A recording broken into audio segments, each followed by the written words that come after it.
I'm very hopeful that we'll make a substantial step towards achieving the full denuclearization in a verifiable way. All right, so that was Secretary of State Mike Pompeo this morning talking about North Korea. President Trump is scheduled to meet with the leader of that country, Kim Jongun, on Wednesday in Hanoi. The president showing optimism about the summit this morning, tweeting out, Chairman Kim realizes perhaps better than anyone else that without nuclear weapons, his country could fast become one of the great economic powers anywhere in the world. Well, as you can imagine, top Democrats want more transparency from this White House. The heads of several House committees demanding answers as to why Trump and intelligence agencies seem to be at odds over the threat that is actually posed by North Korea. Let's go now to my panel, Sumi Terry, Senior Fellow at the Center for Strategic and International Studies and a former Director for Korea National Security, at the National Security Council, and Betsy Woodruff, reporter at the Daily Beast and an MSNBC contributor. Betsy, let me begin with you, and let's talk a little bit about this longstanding policy of the U.S., which has been that in order for the U.S. to lift sanctions, North Korea has to give up its nuclear program.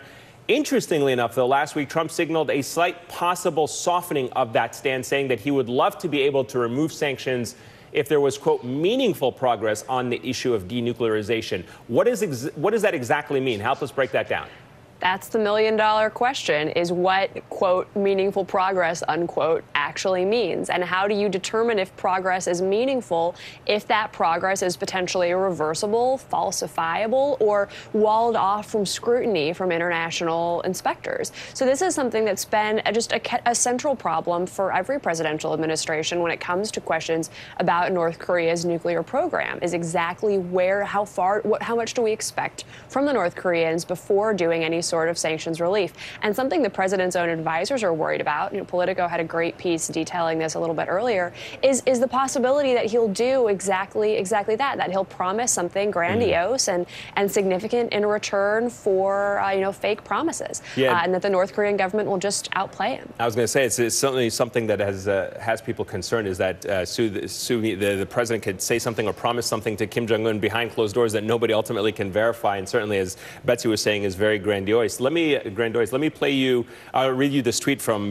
President Trump that we read earlier. It's the same tweet about the economic prosperity that North Korea could benefit from if they give up their denuclearization. What do you think that actually means? I mean, is that realistic for North Korea to become an economic powerhouse in the world if they were to give up their denuclearization? Is that something that Kim Jong-un would even be interested in?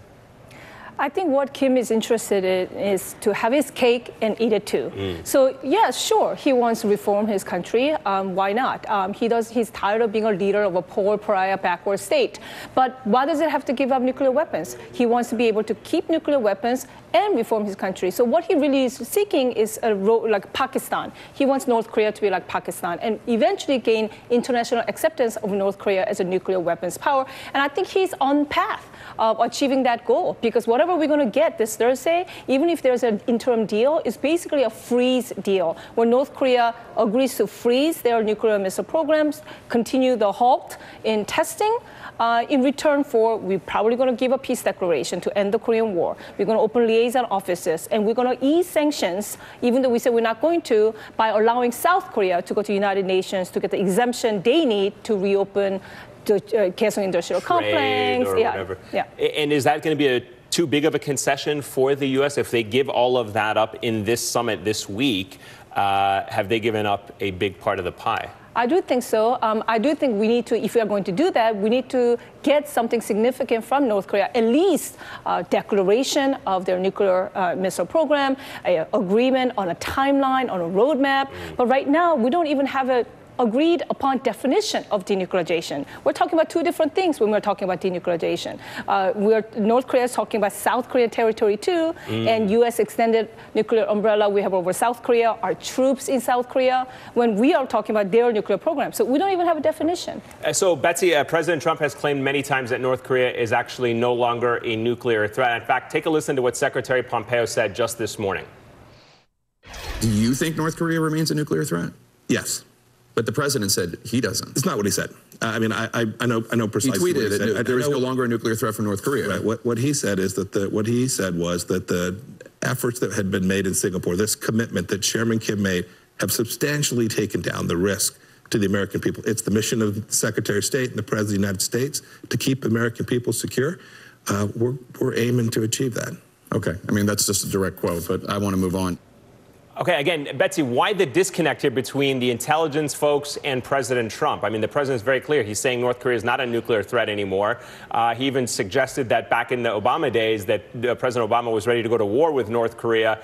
And now you have the Secretary of State saying, no, in fact, North Korea is still very much a nuclear threat. This is of a piece with the rhetorical gymnastics that all of Trump's cabinet secretaries have to engage in anytime they talk publicly about national security issues. Remember, just a few weeks ago, the Director of National Intelligence, Dan Coats, told the Senate Intelligence Committee that North Korea is still on the trajectory of growing and empowering its nuclear weapons program, that they are not showing signs of making any significant reversals, and that they are still a threat. Of course, Trump doesn't want people saying that because he wants to be able to say that he pulled off a remarkable negotiating win that no prior president could have, and he sees this as a potential legacy item. But the reality is, truth does not match what Donald Trump hopes is true. And as a result, Secretary Pompeo, Director Coats, and the other national security officials who speak for Trump have to engage in sort of this weird back and forth where they try to act like the president isn't making claims that he is actually making. This is the case not just with North Korea, but practically with any major national security issue. What the president says is frequently starkly at odds with what his intelligence chiefs say. Sue, let me give you a chance to respond to that as well. Is the president here off base when he says that North Korea is not a nuclear threat and that he has de-escalated the situation over the past 2 years, given that President Obama, as he said, wanted to go to war with North Korea? I can assure you, President Obama did not go to war, or did not want to go to war with North Korea.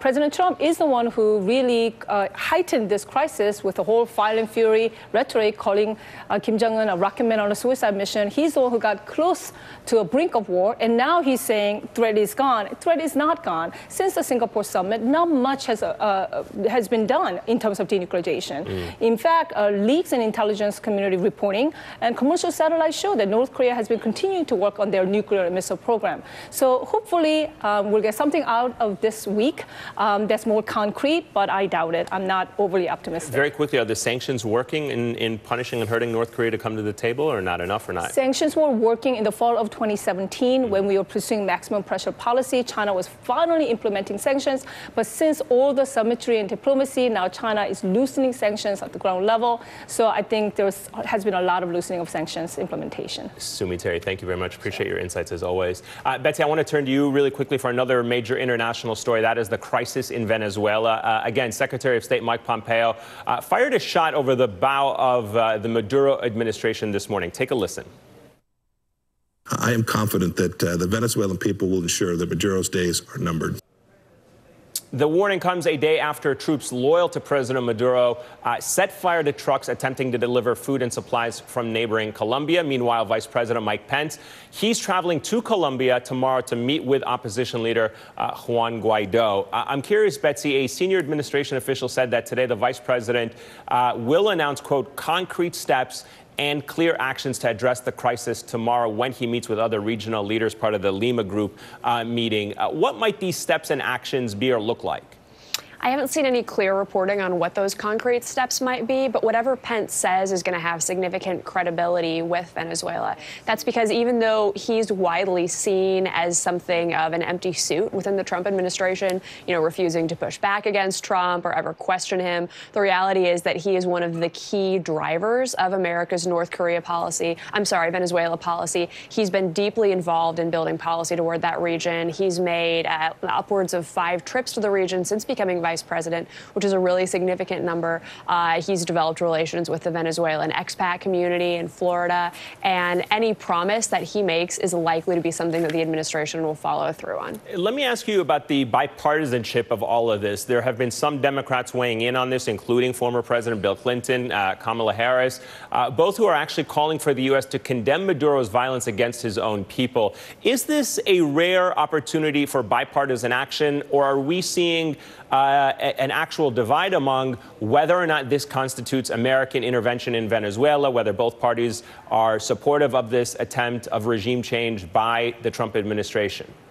It's a really important question, and we always have to show extreme caution when characterizing the political support for these kind of steps. The truth, of course, is that there are Democrats on Capitol Hill, as well as plenty of Republicans, who favor the efforts the Trump administration is engaged in to end the Maduro government in Venezuela. In addition to that, dozens of Western countries around the world have also agreed with the United States recognizing Guaido rather than Maduro as the legitimate leader of Venezuela. So it's not just something that both some Democrats and some Republicans support, but also something that has significant support in the Western world. Now, that said, that doesn't mean that everybody agrees that what the Trump administration is doing makes sense. And in fact, we're hearing a number of people, particularly members of Congress who are closer to the left, to the further left end of the political spectrum, arguing that what we're seeing right now sounds a lot like the lead up to the Iraq War or the lead up to the deposition of Muammar Gaddafi in Libya, both of which are examples of regime change that had bipartisan support,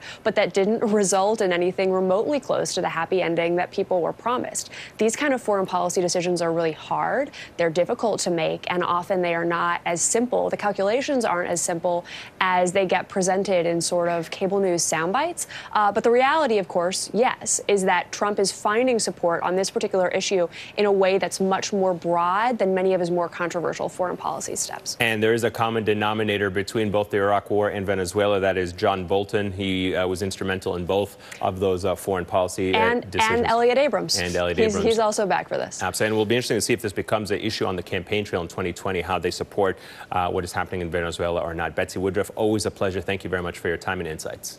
Thanks. All right, coming up, 2020.